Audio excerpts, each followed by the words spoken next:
इस नए एपिसोड में आपका स्वागत है। पिछले एपिसोड में हमने जाना कि ध्यान की उच्चतम अवस्था में, जिसे समाधि कहते हैं, किस प्रकार हमारा सूक्ष्म शरीर हमारे स्थूल शरीर से अलग होकर अनंत अनंत यात्राओं पर निकल सकता है। इन अनंत यात्राओं में जो सबसे महत्वपूर्ण यात्रा है वो है सूक्ष्म जगत की यात्रा, अर्थात परलोक की यात्रा, जिसे आत्मलोक भी कहते हैं, स्पिरिट वर्ल्ड भी कहते हैं। समाधि की अवस्था में हमारा सूक्ष्म शरीर उस स्थान पर बड़ी आसानी से चला जाता है जो उसका असली घर है, जो उसका वास्तविक घर है। आइए इस एपिसोड में जानते हैं कि जब हमारी चेतना स्थूल शरीर के समाप्त होने के पश्चात जब इस सूक्ष्म जगत में पहुंचती है तो उसके साथ वहां क्या व्यवहार होता है, उसे कौन मिलता है, क्या उसका स्वागत किया जाता है, क्या उसका पथ प्रदर्शन किया जाता है। इसके अलावा ऐसे बहुत से बिंदुओं पर भी हम चर्चा करेंगे जो हमारे परिजनों की दिवंगत आत्मा के आगे के मार्ग को प्रशस्त करने में हमें एक समझ देगी। यह फिल्म न तो सुनी सुनाई बातों पर आधारित है और न ही अंधविश्वासों पर। यह फिल्म आधारित है समाधि के उच्चतम अनुभवों पर। इसके अलावा इस फिल्म का आधार है पैरासाइकोलॉजिकल वैज्ञानिकों की अनंत खोजें एवं सम्मोहन शास्त्र में किए गए गहरे प्रयोग। बेशक आप आस्तिक हैं या नास्तिक, इस फिल्म को बिना किसी विश्लेषण के देखें, ध्यान से देखें। यह आपके लिए है, कुछ और ना सही, यह आपको एक आध्यात्मिक समझ अवश्य देगी। आइए प्रवेश करते हैं आत्मलोक की यात्रा के इस नए एपिसोड में। आइए, आपका स्वागत है।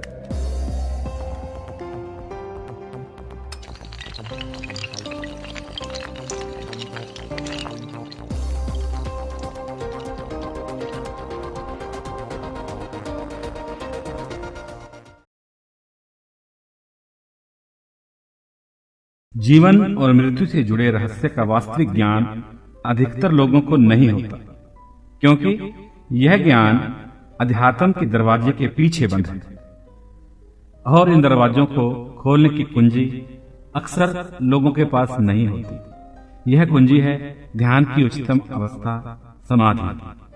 आइए प्रयास करते हैं इन दरवाजों को खोलने का। मृत्यु के क्षण में हमारी आत्मा अपने भौतिक शरीर से ऊपर उठ जाती है और पृथ्वी लोक को छोड़कर आत्मलोक के प्रवेश द्वार पर पहुंचती है। आत्मलोक में प्रवेश की प्रक्रिया बड़ी नपी तुली होती है। सबसे पहले हमारी आत्मा को एक सुरंग में से गुजरने का अनुभव होता है। यह सुरंग मटमैली व कालीमा रंग की होती है। यह सुरंग ही आत्मलोक का प्रवेश द्वार होता है। इस रोशनी का एक छोटा सा घेरा होता है। यह घेरा धीरे धीरे फैलता जाता है। जब यह रोशनी का घेरा काफी बड़ा हो जाता है तो हमारी चेतना सुरंग से बाहर आ जाती है। वे अपने चारों तरफ एक निरंतर बढ़ते उज्जवल प्रकाश का अनुभव करती है।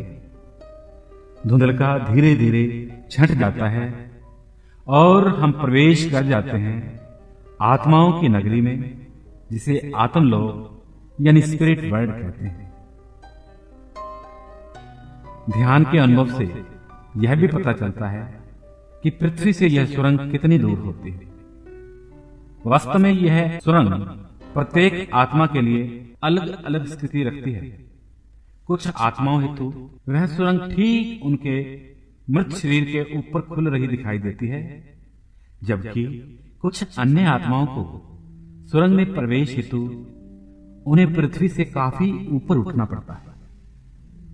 जब हमारी आत्मा सुरंग के दूसरे मुहाने से बाहर निकलकर आत्मलोक में पहुंच जाती है तो वहां का दृश्य बहुत ही अद्भुत होता है। हमारी चेतना चारों ओर अपने आसपास के वातावरण को बड़े विस्मय से देखती हैं और एक राहत भरी सांस लेती हैं तथा कुछ ऐसा कहा जाता है, वाह अद्भुत, इस सुंदर जगह के अपने घर में मैं पुनः वापस आ गया हूं। यह स्थान कितना बड़ा है, यह अत्यंत साफ सुथरा व कितना चमकीला है। इसकी खुशबू भी कितनी सुखद है। यह ऐसा दिखाई देता है मानो बर्फ का सुंदर महल, बहुत विशाल, चमकीले, जगमगाते क्रिस्टल जैसा। इसकी संगीतमय तरंगों की विश्रांतकारी अनुभूतियां आत्मा को अत्यंतिक आनंद से भर देती हैं।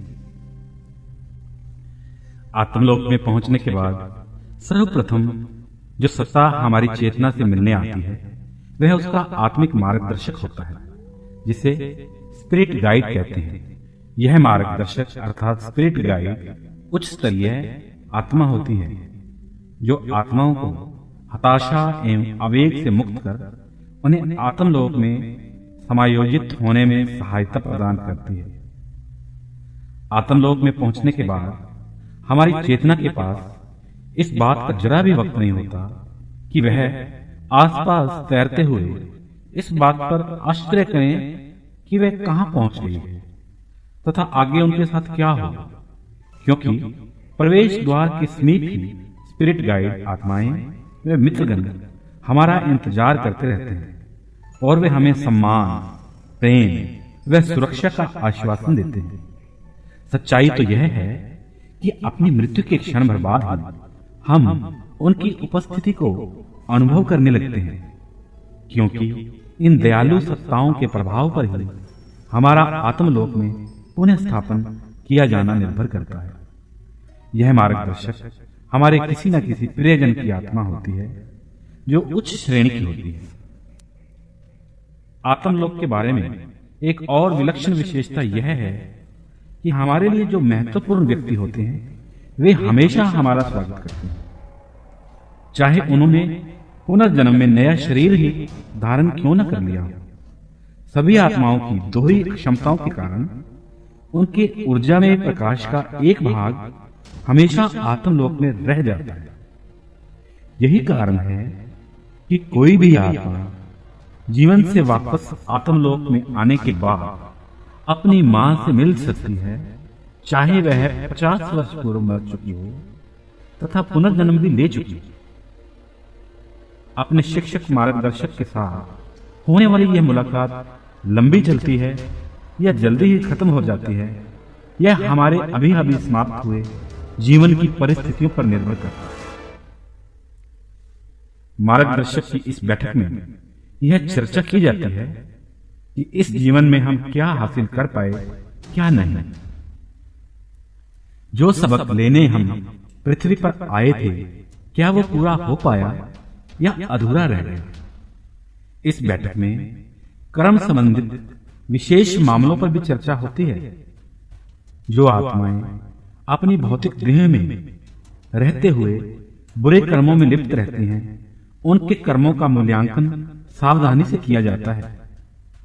यहां यह ध्यान रखा जाता है कि किसी पूर्व निर्धारित इच्छा के बगैर गलत कार्य हो जाने व जानबूझकर किए भरपाई के लिए उसे अगले जीवन में वैसा ही भोगना पड़ता है। इसे आत्मिक विकास का एक अवसर माना जाता है, कोई सजा या प्रायश्चित नहीं। आत्माओं के लिए भूलों को छोड़कर कहीं भी नरक नहीं होता। अगर फिर भी ऐसी आत्माओं के कर्म बहुत सी जिंदगियों में क्रूरतापूर्ण होते हैं, तब ऐसी आत्माओं को सजा के रूप में एक लंबी अवधि तक एकांतवास भुगतना पड़ता है। इस एकांतवास की अवधि 1000 भूलोक वर्ष भी हो सकती है। यह एकांतवास कोई सजा न होकर इनकी आंतरिक सजगता की पुनः रचना के लिए एक प्रकार की शुद्धिकरण की प्रक्रिया होती है। इसके अलावा क्योंकि प्रत्येक आत्मा पृथ्वी पर रहते हुए नाना रूपों में अहितकारी कार्य करती है, इसलिए प्रत्येक आत्मा के लिए आत्मिक शिक्षण व एकांतवास का प्रकार भिन्न होता है। कहने का अर्थ यह है कि एकांतवास एवं पुनः शिक्षा दी जाने की अवधि सभी आत्माओं की एक जैसी नहीं होती।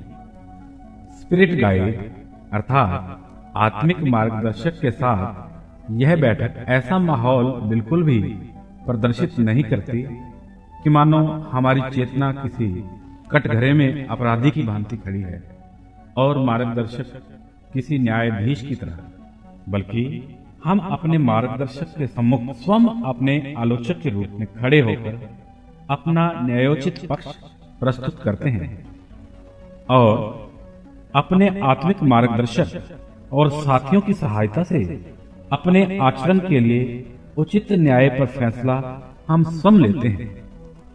अपने स्पिरिट गाइड अर्थात आत्मिक मार्गदर्शक के साथ इस चर्चा के पश्चात हमारी चेतना का अगला पड़ाव क्या होता है? हमारी चेतना क्या कुछ समय के लिए आत्मलोक में विश्राम करती है या नई देह अर्थात नया जीवन चुनकर फिर से पुनर्जन्म लेकर इस पृथ्वी ग्रह पर आती है? इसके बारे में हम विस्तार से अपने अगले एपिसोड में चर्चा करेंगे। एक बात और, हमारा पहला एपिसोड देखने के पश्चात ध्यान एवं साधना में रुचि रखने वाले अनेक मित्रों ने यह पूछा है कि क्या यह संभव है कि वे भी ध्यान की इस उच्चतम अवस्था जिसे समाधि कहते हैं को उपलब्ध हो सकते हैं। इसके अलावा काफी समय से ध्यान मेडिटेशन करने वाले मित्रों ने भी यह कहा है कि बहुत समय से ध्यान करने के बावजूद उन्हें इस प्रकार के अनुभव नहीं हो पा रहे। इन सभी मित्रों की जिज्ञासा को देखते हुए इसी चैनल पर ध्यान मेडिटेशन का बेसिक कोर्स यह उन लोगों के लिए तो लाभदायक होगा ही जिन्होंने अभी ध्यान और साधना में प्रवेश नहीं किया और उनमें इसके प्रति प्यास जगी है और वे इस यात्रा पे निकलना चाहते हैं। यह कोर्स उन लोगों के लिए भी लाभदायक साबित होगा जो ध्यान कर रहे हैं लेकिन कहीं न कहीं रुकावट या कहीं न कहीं कोई भटकाव उनके जीवन में है।